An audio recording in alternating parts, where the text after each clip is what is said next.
3 ways that grain can actually improve your image. The first one is banding. Especially if you've used a radial filter, you'll notice that sometimes you'll see banding in the exported image, which are sort of those little rings around the subject that kind of go out in a gradient. Well, you can actually fix that by adding grain to your image. And if you don't want the grain to show up on your subject, you can simply mask it out.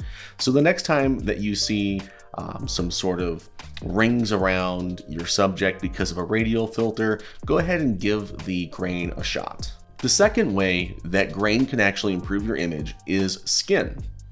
So sometimes someone has really bad skin and you're trying to edit it. Maybe they've requested a more beauty edit. So you've gone in there and you've really been trying to work on the skin to get rid of any blemishes, redness, etc. You spend a lot of time doing it. You reach the end, you look at your final result and it just looks kind of plasticky.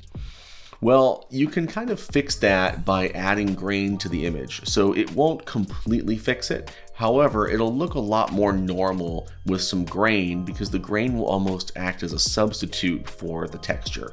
I don't recommend using this all the time, but again, if you've run out of all your tools in your tool chest and the skin is still coming out looking kind of plasticky, go ahead and try adding some grain. The third way that grain can help improve an image is if you've got a soft photo.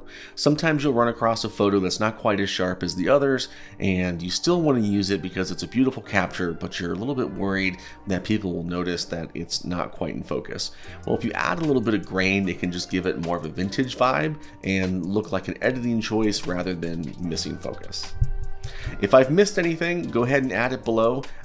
These are just the 3 main ways that I know of that grain is able to help an image. I'm sure there are others and I'd love to hear about them.